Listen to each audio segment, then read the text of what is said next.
Saudara tersangka kekerasan seksual terhadap santriwati akhirnya ditangkap. Sebelumnya Polda Jawa Tengah mengerahkan unit Jatan Ras untuk membantu Polresta Pati mengejar tersangka yang kabur.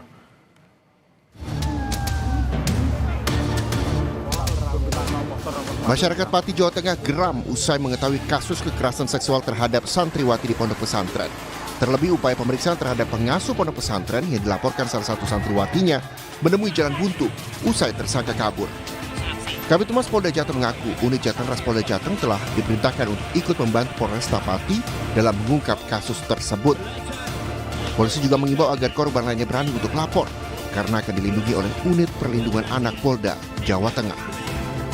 Ada kecurigaan bahwa yang bersangkutan berada di luar wilayah Jawa Tengah. Dan dari itu penyidik dan di backup dari Direktorat Kriminal khususnya Jatan Ras Polda Jawa Tengah melakukan pengejaran terhadap pelaku.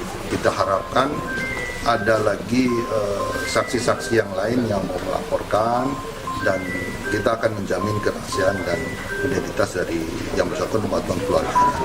Demikian. Kasus kekerasan seksual terhadap santriwati yang dilakukan pengasuh pondok pesantren juga menjadi sorotan Menteri Agama Nasaruddin Umar. Menak mendukung aparat untuk hukum berat pelaku kekerasan seksual santriwati. Saya merasa sedih dan prihatin dengan kasus kekerasan seksual yang terjadi di pesantren. Salah satunya di pesantren Dolokosomo Pati. Tindakan semacam ini tidak bisa dibiarkan.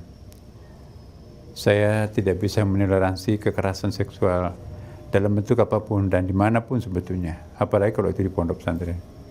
Setiap tindakan yang merendahkan martabat kemanusiaan harus kita lawan, harus kita hadapi. Saya mendukung proses penegakan hukum yang dilakukan oleh aparat. Hukum berat pelaku.